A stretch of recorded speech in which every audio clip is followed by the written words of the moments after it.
اعوذ باللہ من الشیطان اللعین الرجیم بسم اللہ الرحمن الرحیم وبہ نستعین وہو خیر ناصر ومعین وصلی اللہ علی سیدنا ونبینا محمد وآلہ الطاہرین۔ قال اللہ تبارک وتعالی اولئک علی ھدی من ربہم واولئک ھم المفلحون۔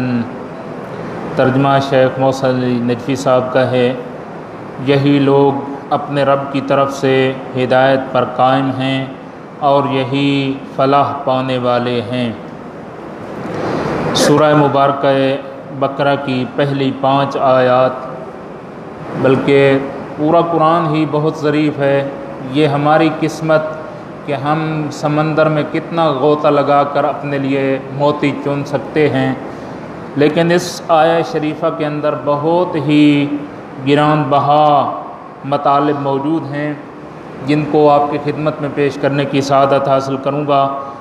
کچھ نکات جو ہیں وہ طالب علموں کے لیے ہوتے ہیں، چونکہ مکس مجمع ہوتا ہے لہٰذا دونوں کی رعایت کرنی پڑتی ہے، لہٰذا اپنے عزیز طالب علموں سے یہی گزارش کروں گا کہ ان کو آپ اگر نوٹ کر سکیں تو بہتر ہے، نہیں تو یادداشت کسی طرح سے یاد کریں۔ اور کچھ عوامی نکات ہوتے ہیں جن کو عوام کے لیے بہتر سمجھتا ہوں، دونوں کے لیے مکس ایک درس تیار کر کے میں لے آتا ہوں۔ اولئک یہ مرکب ہے اولا اور کاف ضمیر سے۔ کاف ضمیر خطاب کے لیے ہوتی ہے اور خطاب یعنی مخاطب کو مخاطب کرنے کے لیے کاف کا لفظ استعمال کیا جاتا ہے، اور اگر اس کو ہم مرکب مان لیں تو اس کا مطلب یہ ہے کہ مذکر کے لیے اور لفظ استعمال کیا جا سکتا ہے، مؤنث کے لیے اسم اشارہ اور استعمال کیا جا سکتا ہے، واحد کے لیے کاف، تصنیہ کے لیے کما اور جمع کے لیے کم، اسی طرح سے مؤنث کے لیے کہ کما کنہ۔ تو یہ اسم اشارہ جو ہے اس طرح سے تبدیل کیا جا سکتا ہے، اولئک، اولئکما، اولئکم، لیکن عربوں سے یہ سنا نہیں گیا۔ قاعدتاً ایسا ہے، کسی عرب نے اس کو ایسے استعمال نہیں کیا۔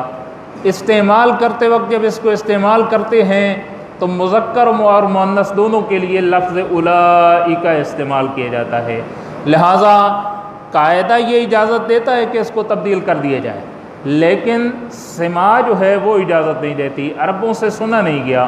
تو اس وجہ سے ایک تو اس کی یہ نحوی ترکیب اور صرفی حوالے سے آپ کی خدمت میں پیش کرنا تھا۔ دوسرا لفظ ہے علی، اولئک علی۔ علی کے کئی ایک معنی ہیں، ہمارے طالب علم جانتے ہیں۔ ایک معنی اس کا ہے استعلاء، بلند ہونا کسی کے اوپر، مثلا چھت کے اوپر اگر کوئی شخص چڑھے تو کہتے ہیں زید علی السطح، زید سطح کے اوپر ہے، چھت کے اوپر ہے، ٹھیک ہے۔ تو یہاں پر جو لفظ اعلیٰ استعمال کیا گیا اس کا کیا معنی ہے؟ بہت ہی ظریف نکتہ ہے یہاں پر۔ جن لوگوں کے اندر گزشتہ 5 صفات موجود ہیں وہ ہدایت کے اوپر مسلط ہیں، ان سے ہدایت جدا ہو ہی نہیں سکتی، ممکن نہیں ہے کہ گزشتہ 5 صفات جو صاحبان تقوی کی بیان کی گئی ہیں وہ کسی کے پاس 5 صفات ہوں، صاحب تقوی ہو، صاحب ایمان ہو، اور اس کے پاس ہدایت نہ ہو، یہ ممکن نہیں ہے۔ لفظ اعلیٰ کیا بیان کرتا ہے کہ اولئک علی ھدی من ربہم، یعنی وہ حتماً ہدایت یافتہ ہیں۔ تیسرا لفظ جو ہے وہ ہدا ہے۔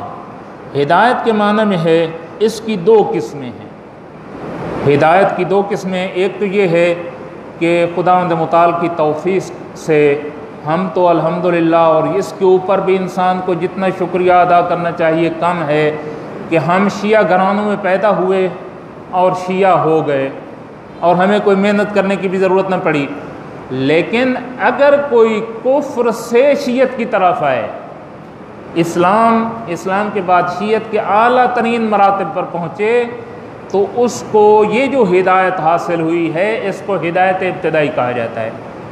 اور اس کے لیے جو لفظ استعمال کیا جاتا ہے مستبصر، یعنی صاحب بصیرت ہوا، یعنی اس نے اپنے آپ کو ہدایت یافتہ کیا۔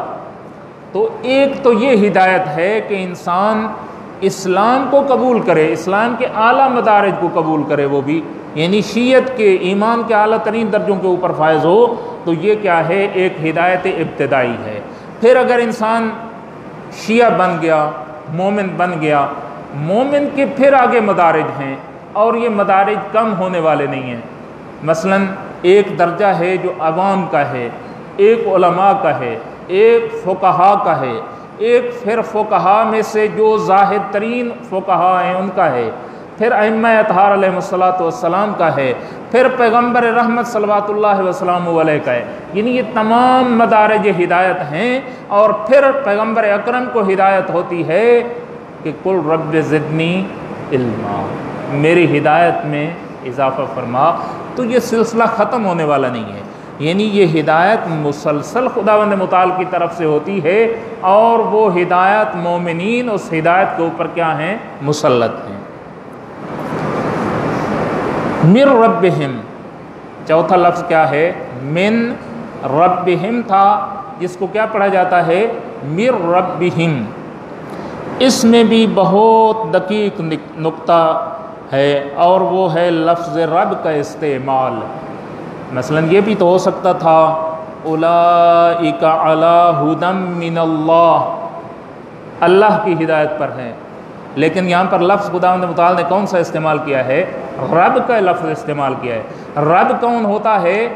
مدبر کائنات، کائنات کو چلانے والا، یعنی جتنی کسی کے پاس صلاحیت ہے خدا اتنی ہدایت عطا فرماتا رہتا ہے۔ لہٰذا اس میں کیا ہونا چاہیے؟ ظرف کو آمادہ کریں، جتنا ظرف بڑھتا چلا جائے گا خدا ہدایت اتنی زیادہ سے زیادہ کرتا چلا جائے گا۔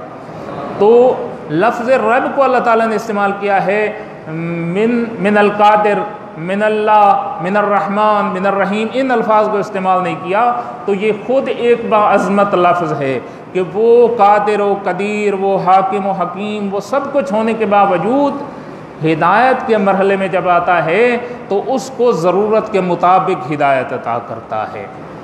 لہٰذا یہاں پر ایک بہت اہم ترین بحث جو ہے نا وہ یہ ہوتی ہے کہ بعض لوگ ہدایت یافتہ نہیں ہوتے۔ کیوں نہیں ہوتے؟ کیونکہ ان کے پاس محبت اہل البیت علیہم الصلاۃ والسلام موجود نہیں ہوتی، اور اس کی باز گشت کس بات کی طرف ہوتی ہے؟ اس کی باز گشت اس کے نفوس، ان کے نفوس کی طرف ہوتی ہے۔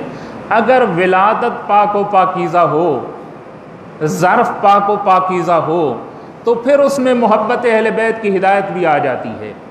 اور اگر ظرف ہی پاک نہیں ہے، ولادت ہی پاک نہیں ہے، یہاں سے وہ مسئلہ بھی بہت اہم ترین مسئلہ ہے کہ کوئی جو ولد الحرام ہوتا ہے، ولد الزنا ہوتا ہے، وہ جنت میں نہیں جا سکتا۔ اس کی وجہ کیا ہوتی ہے؟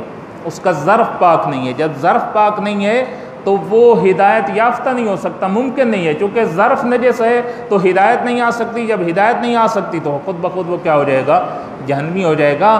اگرچہ کہ قاعدتاً انسان جو ہے وہ صاحب اختیار ہے، اگر کوئی ولد الزنا، کوئی ولد الحرام جو ہے وہ ساری زندگی نیک اعمال انجام دیتے رہے اور اس سے کوئی خطا سرزد نہ ہو، تو خدا کی عدالت کے خلاف ہے کہ اس کو جہنم میں بھیجے۔ لیکن چونکہ اس کا ظرف نجس ہے، اس کا ظرف یہ صلاحیت نہیں رکھتا کہ وہ ہدایت کو قبول کرے، اس وجہ سے اس کے اندر ہدایت موجود نہیں ہوتی۔ جب ہدایت نہیں ہوتی تو وہ خود بخود کیا ہو جاتا ہے؟ جہنم کی طرف چلا جاتا ہے۔ اور یہی وجہ ہے کہ محبت اہل البیت کے متعلق کہا گیا کہ محبت اہل البیت فقط اور فقط لا یحبک الا طاہر الولادہ۔ حضرت پیغمبر اکرم صلوات اللہ وسلم علیہ نے ارشاد فرمایا، یا علی، اے میرا پیارا بھائی علی، آپ سے فقط اور فقط وہ محبت کرے گا جس کی ولادت پاکیزہ ہوگی۔ جس کی ولادت پاکیزہ نہیں ہے وہ تیرے ساتھ محبت نہیں کر سکے گا۔ لہٰذا علی ھدی من ربہم، یہ رب سے ہم نے یہ نقطہ نکالا نا کہ وہ ہدایت کو تقسیم کرتا ایسے نہیں دے دیتا۔ سخی ہے، جواد ہے، سب صفات ہیں، لیکن ظرف کو دیکھ کر ہدایت عطا فرماتا ہے۔ مل کر صلوات پڑھیں محمد و آل محمد پر۔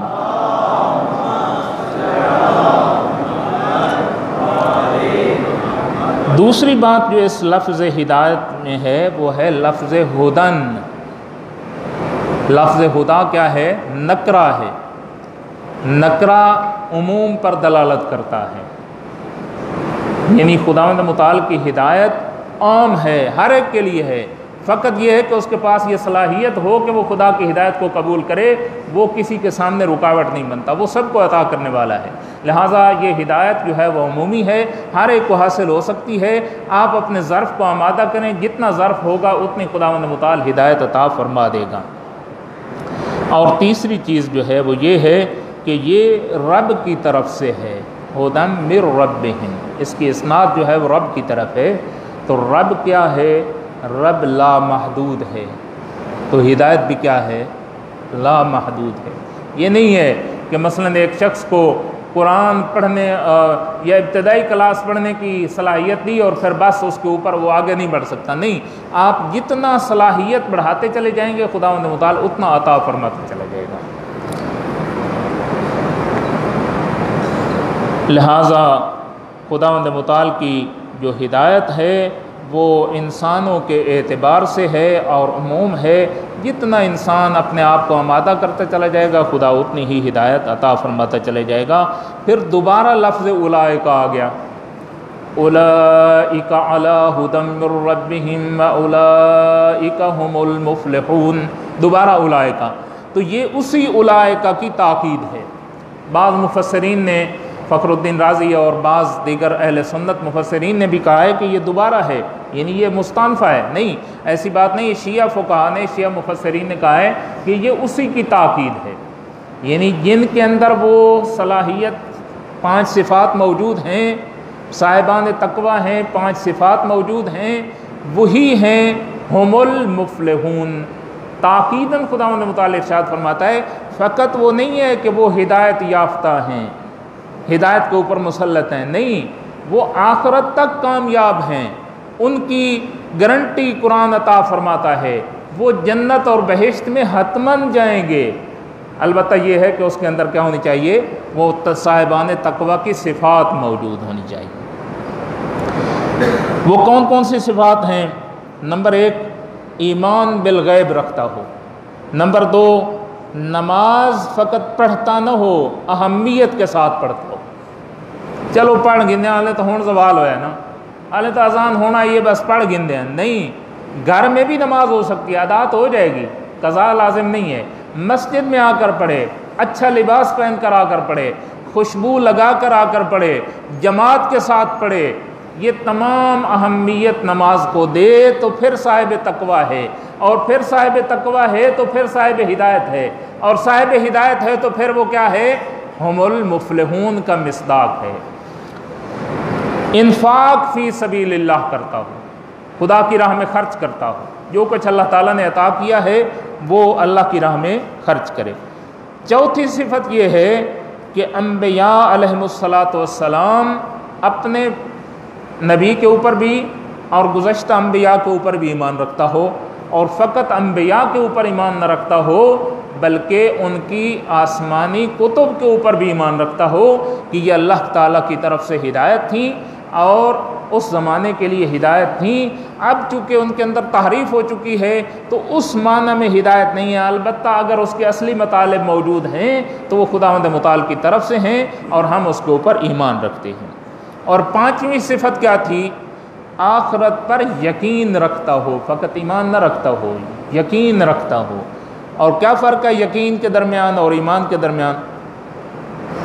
یقین یہ ہے کہ اب آپ کو یقین ہے کہ رات موجود ہے، دوسری طرف کا احتمال ہی نہیں ہے، تو اس طرح سے اللہ پر ایمان رکھتا ہو، اس طرح سے انبیاء علیہ السلام پر ایمان رکھتا ہو، اس طرح سے ان کی کتب کے اوپر ایمان رکھتا ہو، اور اس طرح سے ایمان بالغیب رکھتا ہو، آخرت کے عذاب و ثواب کے اوپر بھی ایمان ہو، اور مہدی دوران کے اوپر بھی ایمان ہو کہ وہ حجت خدا موجود ہیں، اور اس طرح سے وہ زمین اور آسمان کے لیے ایک سبب ثبوت موجود ہیں۔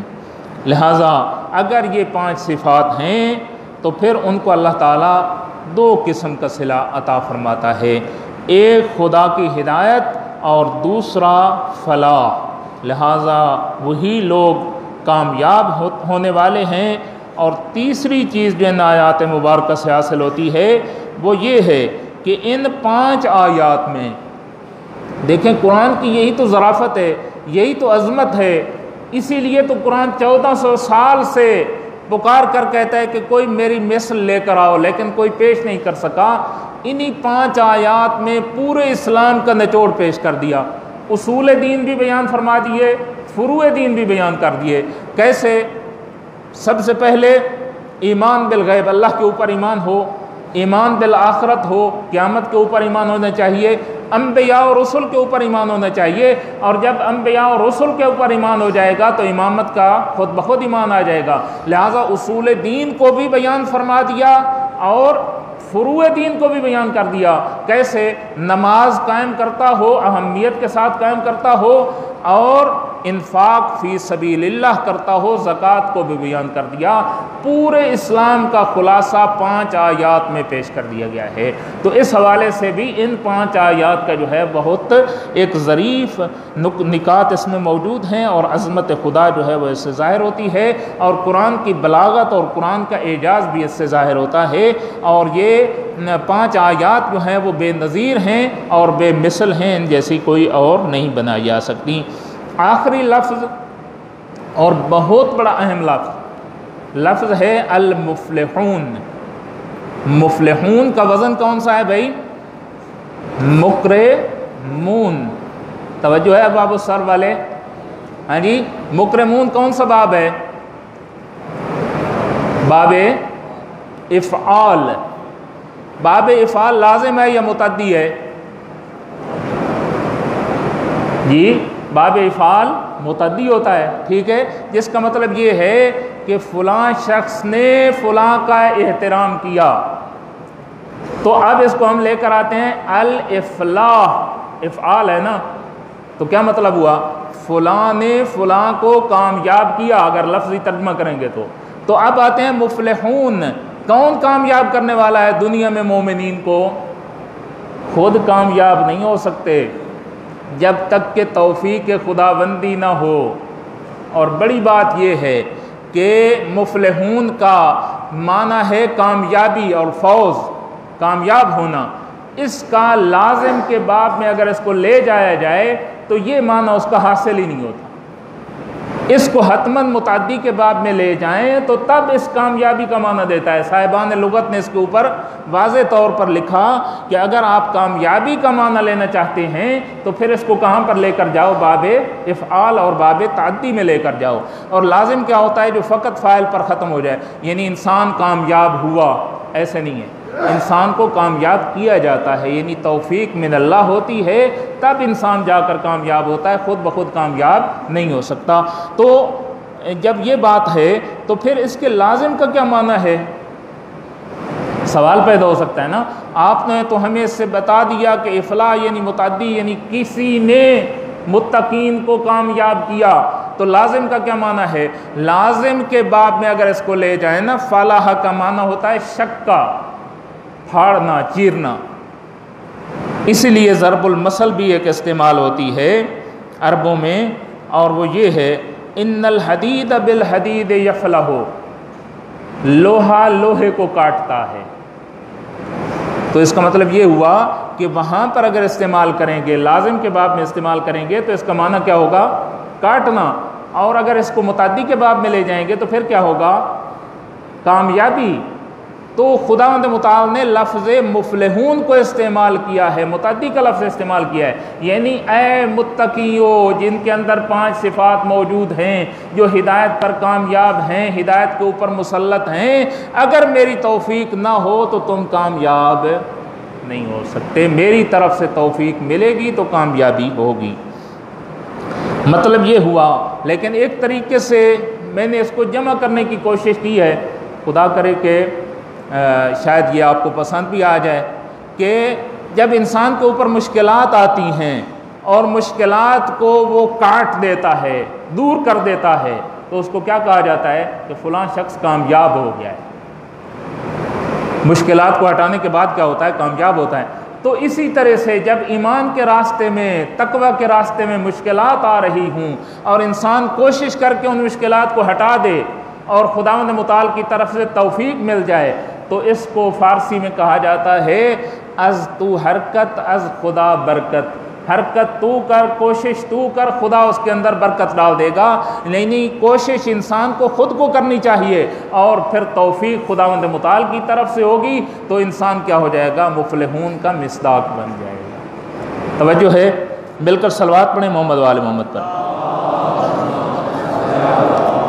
تو کیا اس معنی کے اور بھی کچھ آیات ہماری تائید کرتی ہیں یا نہیں کرتی ہیں؟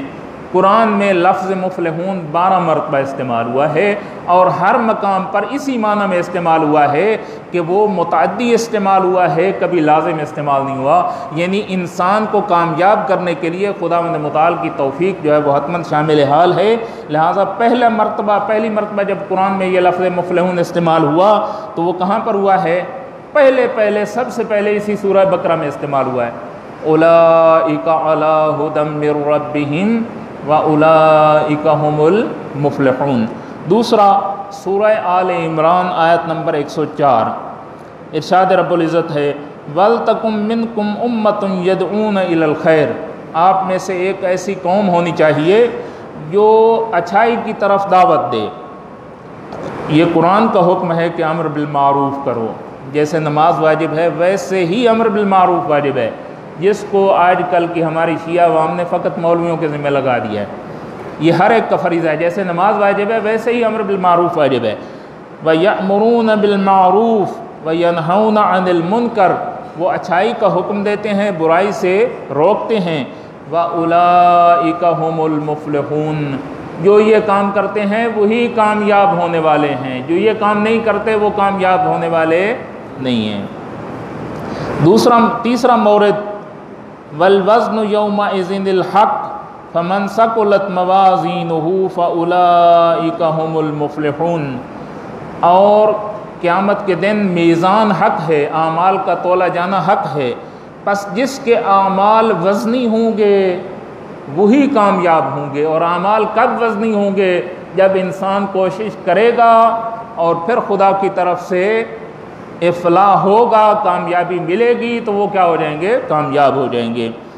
چوتھا مورد سورہ اعراف آیت نمبر 157، فالذین آمنوا بہ وعزروہ واتبعوا النور الذی انزل معہ اولئک هم المفلحون، وہ لوگ کہ جو ایمان لاتے ہیں اپنے پیغمبر اکرم کے اوپر، وعزروہ، اور اس کو بعظمت سمجھتے ہیں اور اس کی اتباع کرتے ہیں اور اس نور کی بھی اتباع کرتے ہیں جس کو اللہ تعالیٰ نے اس کے ساتھ نازل فرمایا ہے، اولئک هم المفلحون۔ لہذا یہاں پر اتباع کر کے جتنی مشکلات آ جائیں اتباع کے اندر، وہ ساری کی ساری برداشت کر کے اپنی مشکلات کو ہٹا کر کوشش کرو گے تو پھر مفلحون خداوند متعال توفیق دے گا کہ کامیابی ہو جائے گی۔ پانچواں مورد آیت نمبر 88 سورہ توبہ، لَكِنَّ الرَّسُولَ وَالَّذِينَ آمَنُوا مَعَهُ جَاهَدُوا بِأَمْوَالِهِمْ وَأَنفُسِهِمْ وَأُولَئِكَ لَهُمُ الْخَيْرَاتُ وَأُولَئِكَ هُمُ الْمُفْلِحُونَ، لیکن رسول اور وہ لوگ کہ جو رسول کے ساتھ ایمان لائے ہیں، جنہوں نے کوشش کی ہے بِأَمْوَالِهِمْ، کوشش کی یعنی اپنی طرف سے خود کوشش کی، مشکلات کو دور کیا، اموال کے ساتھ بھی، انفس کے ساتھ بھی، جانیں بھی قربان کی، اولئک لہم الخیرات، ان کے لیے اچھائیاں ہیں، واولئک هم المفلحون، اور وہی لوگ ہیں کہ جو کامیاب ہونے والے ہیں۔ تو اس طرح سے 12 مرتبہ یہ آیت جو ہے لفظ مفلحون قرآن میں استعمال ہوا ہے، لیکن تمام مقامات پر ہم نے جو اس کا جمع کرنے کی کوشش کی ہے وہاں پر یہ معنی ان کے اوپر صادق آتا ہے، یعنی کوشش انسان کی طرف سے ہونی چاہیے، توفیق خداوند متعال کی طرف سے ہونی چاہیے، تو پھر لفظ افلاح کا معنی جو ہے وہ انسان کو حاصل ہو سکتا ہے، ورنہ فلاح سے یہ معنی حاصل نہیں ہو سکتا۔ فلاح کا معنی کیا ہے؟ کاٹنا یا شک کرنا یا توڑنا، اور افلاح کا معنی یہ ہے کہ کامیاب ہونا یا کسی کو کامیاب کرنا۔